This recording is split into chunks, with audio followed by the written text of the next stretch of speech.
Hello guys, how's it going? My name is Dalaran, and in today's video we'll be talking about a new currency coming out in patch 8.1 this Tuesday or Wednesday if you are EU, and how it works when it comes to buying Azerite gear. I want to talk about some of the ways people have been speculating. Is there a way to farm this currency? Will it be feasible to farm? And all the details in how it all works. Now, the new currency we're getting is called Titan Residuum. It feels like there should have been I before the U instead of two U's. It would have sounded like Titan Residuum, but Residuum is, I guess, what we'll be playing with. It's going to be rewarded as a currency for Mythic Plus chests every week, depending on how high of a key you go for, 10 being probably one of the highest achievable, and any higher will have a diminishing returns as not to offset within the community that can do just 10s and others that can do like 15s. And you'll also be able to take any gear you get after Tuesday/Wednesday reset and scrap it to get a bit of that Titan Residuum back off of gear. We'll be able to utilize this currency in order to buy specific Azerite pieces or a randomized piece for a slot of your choice at different item level intervals, and this system is going to expand even more as the raid comes out with the Season 2 for Mythic Pluses around January. So let's talk a bit about what can be done with this currency. Can it be farmed? Is there any way to efficiently use this currency once patch 8.1 comes out with what the information we have right now? And how can you use this currency to get yourself a nice piece of gear come January? One of the common questions I keep getting is, can this currency be farmed? Is there going to be an opportunity for people to run around doing world quests, collecting Azerite gear from all the world quests and emissaries to be able to literally farm up whatever pieces of gear you want? We have some of the information on this right here. In the chart, we could see that any gear below 340 item level is basically going to net you 0 currency. So running around and collecting pieces of 325 is going to be basically worthless. As you can see, the numbers go higher, the better the piece of gear is, so the higher the item level, the more Titan Residuum can be obtained from that piece of gear when you scrap it. I did a little bit of a math, and before we dive into the actual pricing for the pieces of gear, if you're trying to get a random piece of heads, shoulders, or chest at, let's say, any of these item levels, for example, you want a 385 chest piece, but you don't really care what kind of chest piece you get, it will take you about 5 pieces of 385 gear to convert into a randomized 385 piece. And if you want a specific 385 piece of gear, it'll take you about 20 pieces of that gear. The idea behind this is, if you want a specific piece, it should cost a little bit more premium. And if you want a randomized, it's going to cost a lot less. So if you have an alt that you're just trying to gear up in terms of item level, and let's say Azerite traits don't really bother you too much, then that's where you would use the randomizer. But if you're trying to get a specific piece because that one spec can literally not live without it because, let's say, Blizzard's balancing in these traits is a little skewy. So in a sense, you're kind of like paying a little bit extra just to make sure you're not disappointed.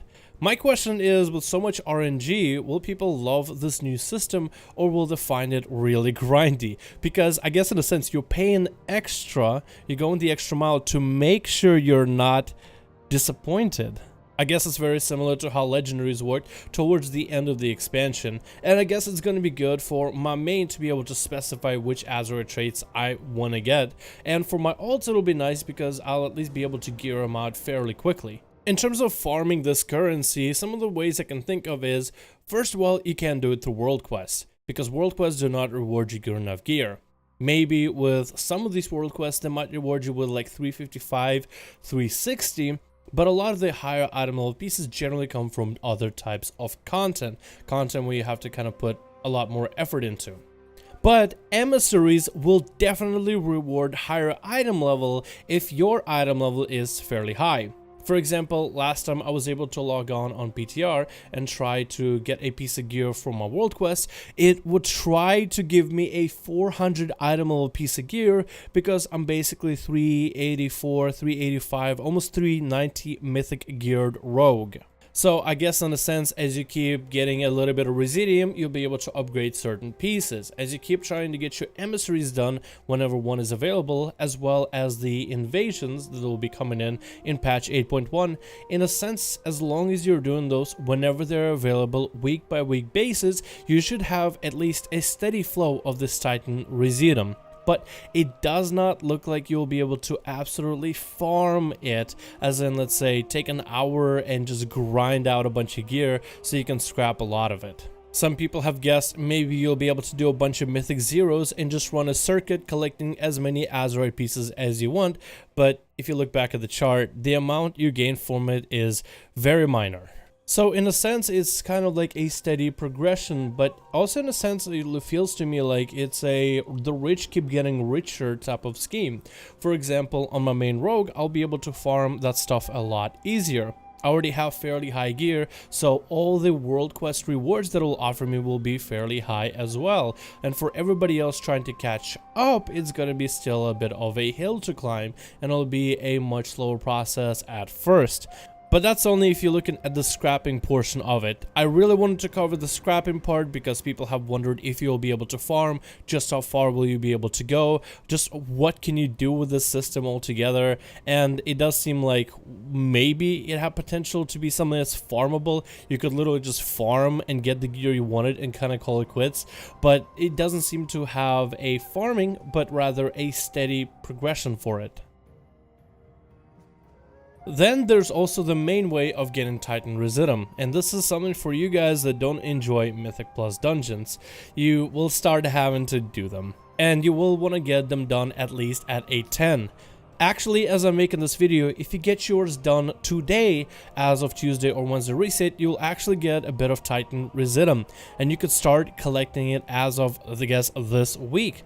And as you collect it more and more and more, you should have a bunch of it ready by the time January 22nd comes out, as there will be a lot more gear for you to play with. So you could get a little bit and then kind of invest it into a vendor to get a really crappy piece, or you could go for a really high item piece of gear that will have multiple different Azerite rings to it. And then it'll be like a whole system of advanced gear, but I feel like I could make a whole separate video of how to cover that. So this is good news for people that like Mythic Pluses and people that do PvE. If you're someone who does PvP, however, there's no real currency for something like that. If you're someone who strictly raids and doesn't really enjoy Mythic Plus dungeons or the community or the environment, maybe it's difficult content, maybe you just find it toxic, maybe you just don't like the raider IO that's attached to it and anything about it, because Mythic Pluses is a bit of a niche type of a feature. I think most of the game's prominency lies still in raiding and within PvP. But it might be a good idea to start trying to invest into a group, maybe even do certain groups that don't care about the timer, but just want to get 8.10 done for the week. There's plenty of those, so be sure to be looking out in your LFG window. So the vendors, once patch 8.1 comes out, are gonna look something like this, just another floaty boy with a lot of wraps. And this is more or less what the vendor system is gonna look like. You see that there's a headpiece, shoulder, and chest for different item level intervals, and then the most costliest in pages afterwards are gonna cost a fair pretty penny. Where you can find these vendors is going to be where you go to transmog for your character in Borealis or in the Tsar Allure. So for Alliance, it's literally outside the door, take a left, and there they are. For the Horde, however, they'll be somewhere in the dock area. When you come down to the flight path next to the inn, they'll be off down the stairs to the left by the turtles. I'm pretty sure most of you guys that are Horde mains will know exactly what I'm talking about, but it's always been confusing. Maybe Blizzard will move them in the future. We also have some of the pricing for some of these pieces of gear. At 400 item level slots and 415 random and specific is something where we're gonna have to sit and wait for a while. But it does seem that these vendors are gonna be putting better gear by January 20th. As you can see, the pricing of a randomized piece is a lot lower, but a specific piece costs a fair penny. But we can kind of see just how exponentially bigger the price ends up being.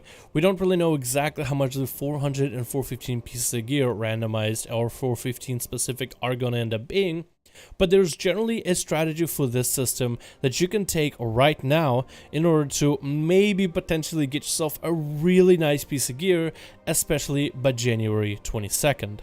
So the advice right now online is to just start farming mythic pluses and trying to get at least a 10 done for the week. Of course, if you want to get a higher one than a 10, like an 11 or a 12, because you simply just like mythic pluses and you like pushing for keys, you're more than welcome to do that. But getting a base 10 with those diminished returns that I talked about, like that difference between a 10 or 11 or a 10 or a 12 or a 10 or 13, supposed to be not nearly as drastic, as in, like, let's say people doing 15s are gonna get the pieces of gear 2 weeks before people get on the 10s. It shouldn't be nearly as bad.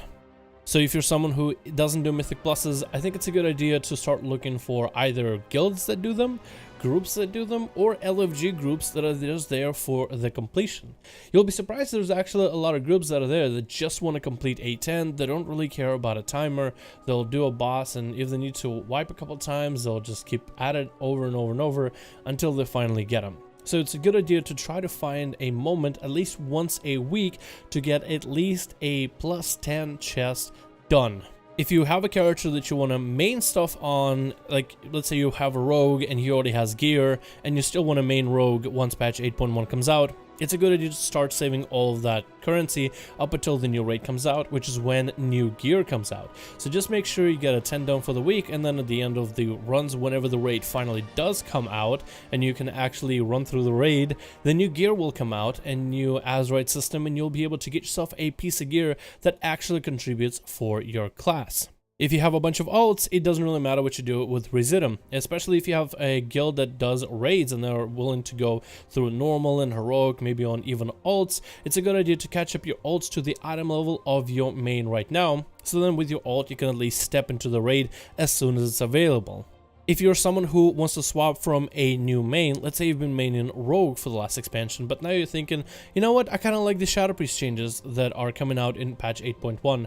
I think I'm going to abandon my Rogue, just don't like the playstyle, don't like what Blizzard has done with the class, but the Shadow Priest changes look pretty good. I would recommend then to start saving pieces on your Shadow Priest and let your guild or whoever you play with know that, hey, I'm going to play my priest, there'll be a little bit of time before the new raid comes out, and try to catch up on as much gear as you can on that character. Just try to catch up on item level, as the world quest as well as the rewards for world quest should start increasing sometime in patch 8.1. Like a couple of weeks ago on PTR, it was trying to offer me item level 400 pieces of gear, weapons, trinkets, and rings just from completing my emissaries. So as you get higher item level week by week basis on your new character that you're gonna start maining on, you should start getting more appropriate rewards while still being able to, you know, collect as much of that Residuum as possible, and then be able to finally fuel it into a new piece of gear once the new gear comes out. Thank you guys so much for watching this video. I hope you guys enjoyed. Hopefully this gave you all the information you need about the brand new currency, how to farm it, what will you be able to do with it, as well as some of the ideas of what you can do if you're trying to get this currency for mains, alts, or just trying to swap your new mains around from one class to another. Hope you guys enjoyed this video. Hopefully you find it helpful, and I hope that everybody gets a 10 done this week. Trust me, I know this sounds difficult and hard, but just bring a rogue to your group, unless you are a rogue, and then you have a lot of things to do to carry your team. Thank you guys so much for watching. Hope you guys enjoyed, and I'll see all of you in the next one.